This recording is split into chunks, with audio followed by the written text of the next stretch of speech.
ବିଜୁବାବୁ ଗୋଟିଏ ସମୟରେ ଭାରତ ବର୍ଷର ପ୍ରଧାନମନ୍ତ୍ରୀ ପାଇଁ ଅନ୍ୟ ରାଜ୍ୟର ନେତାମାନେ ଯେତେବେଳେ ଆଗ୍ରହ ପ୍ରକାଶ କରୁଥିଲେ ସେ କହିଥାନ୍ତେ ଆମେ ତୁଳସୀ ଗଛ ଆମେ ଦେଇଦେଇଛୁ ଭୋଟ ଆଉ କିଏ କଣ କରୁଥିବ।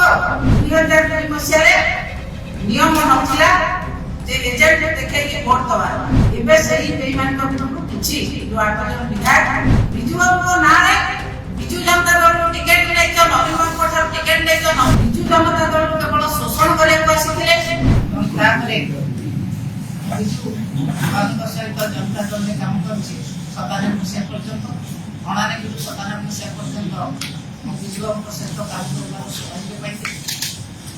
ସେତେବେଳେ ମୁଁ ଦେଖିଛି ବିଜୁ ବାବୁଙ୍କୁ ଗୋଟିଏ ସମୟରେ ଭାରତ ବର୍ଷର ପ୍ରଧାନମନ୍ତ୍ରୀ ପାଇଁ ଅନ୍ୟ ରାଜ୍ୟର ନେତାମାନେ ଯେତେବେଳେ ଆଗ୍ରହ ପ୍ରକାଶ କରୁଥିଲେ ପ୍ରସ୍ତାବ ଦେଇଥିଲେ ଏଇ ଓଡ଼ିଶାର ଯୋଉମାନେ ଆଜି ବିଜୁ ଲିଗାସି ବୋଲି କହୁଛନ୍ତି ସେମାନେ ବିଭିନ୍ନ ଲିଫଲେଟ୍ ନେଇକି ପାର୍ଲିଆମେଣ୍ଟ କରିଡରରେ ବାଣ୍ଟିଥିଲେ ଏବଂ ବିଭିନ୍ନ ରାଜ୍ୟର ନେତାମାନଙ୍କୁ ବାଣ୍ଟିଥିଲେ ଯେ ଏଇ କେସ୍ ଅଛି ବିଜୁ ବାବୁଙ୍କୁ କୌଣସି ପ୍ରକାର ପ୍ରଧାନମନ୍ତ୍ରୀ କରା ନଯାଉ। ବିଜୁ ବାବୁଙ୍କ ନାଁ ଯେତେବେଳେ ସାରା ଭାରତ ବର୍ଷରେ ଅନ୍ୟ ରାଜ୍ୟର ନେତାମାନେ ଭଲ କରୁଥିଲେ ସେତେବେଳେ ଏଇ ଯୋଉମାନେ କହୁଛନ୍ତି ବିଜୁ ଲିଗାସି ସେତେବେଳେ ଏଇତିକି ବଡ ଚକ୍ରାନ୍ତ କରି ବିଜୁ ବାବୁଙ୍କୁ ସେତେବେଳେ ପ୍ରଧାନମନ୍ତ୍ରୀ କରିବାରୁ ବଞ୍ଚିତ କଲେ। ଓଡ଼ିଶାର କିଭଳି ଭାବରେ ସେ କ୍ଷତି କରୁଛନ୍ତି ଆପଣମାନେ ଚିନ୍ତା କରନ୍ତୁ।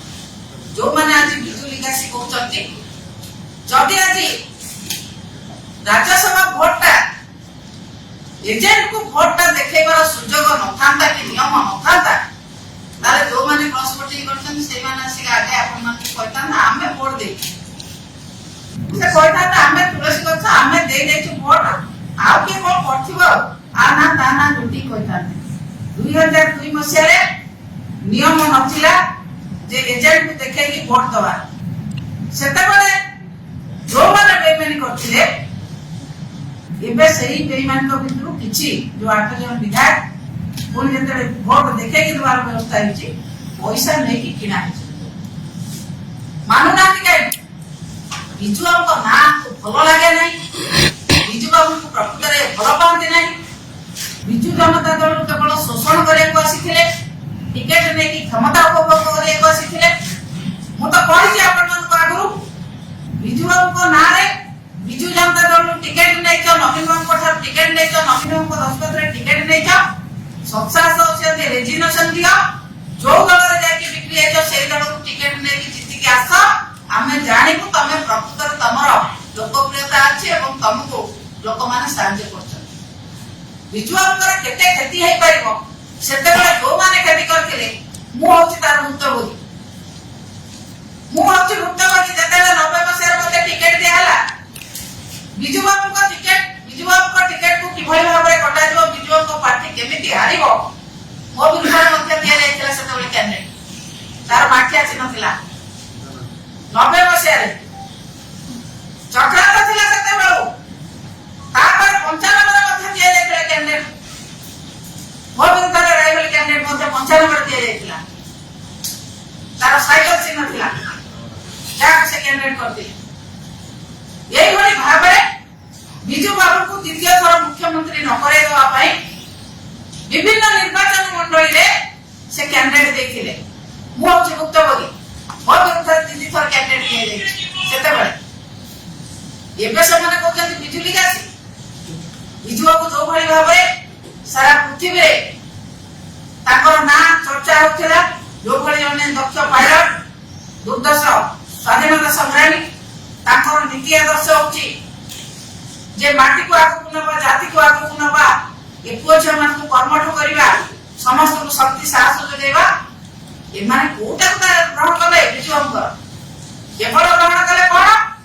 ଆମେ ବିଜୁ ବାବୁଙ୍କ ଠାରୁ ଖାଇବୁ, ବିଜୁ ବାବୁଙ୍କୁ ଆମେ ପଛକୁ ଛୁରୀ ମାରିବୁ, ସେ କଥା କହିସାରିଛନ୍ତି।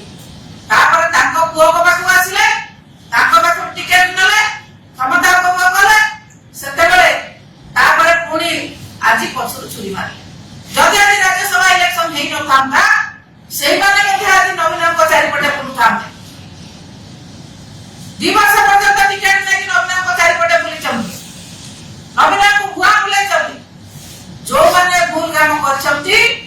ସେମାନଙ୍କ ଭୁଲକୁ କେବେ କ୍ଷମା ଦିଆଯିବ ନାହିଁ।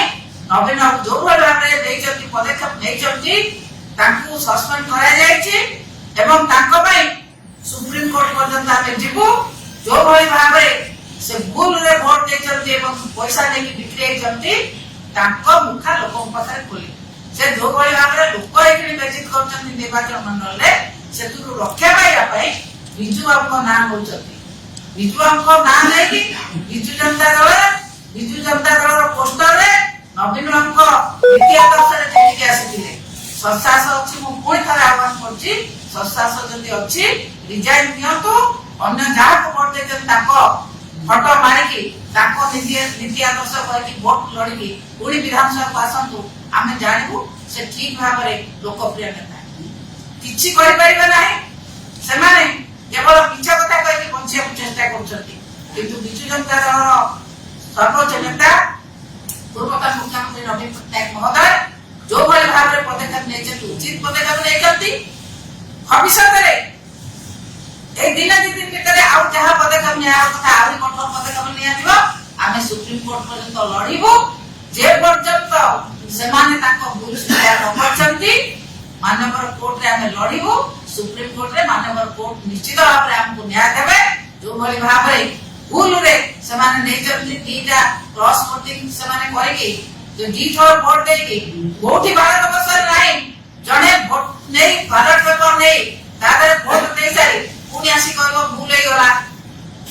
ଆପଣଙ୍କର ବ୍ରହ୍ମଗିରିର ବିଧାୟକ ଏବଂ ଆପଣଙ୍କର ବିଧାୟକ ଖଲିକୋଟର ବିଧାୟକ ଦି ଜଣ ଯାକ ତାଙ୍କୁ କୋଉ ପ୍ରେସରରେ ପୁଣି ସେକେଣ୍ଡ ଟାଇମ ବାଲଟ ପେପର ଦିଆଗଲା ସେ ବିଷୟରେ ଏବଂ ଏ ବିଧାୟକ ମାନେ ଯୋଉମାନେ ଆମ ଦଳରୁ ଯାଇଛନ୍ତି ଯାଇକି ପଇସା ନେଇକି ବିକ୍ରି ହେଇଛନ୍ତି ତାଙ୍କ ବିରୁଦ୍ଧରେ ଆମେ ମାନ୍ୟବର ସୁପ୍ରିମକୋର୍ଟ ପର୍ଯ୍ୟନ୍ତ ଯିବୁ ଏବଂ ଆଶା କରିବୁ ନିଶ୍ଚିତ ଭାବରେ ମାନ୍ୟବର କୋର୍ଟ ଆମକୁ ନ୍ୟାୟ ଦେବେ।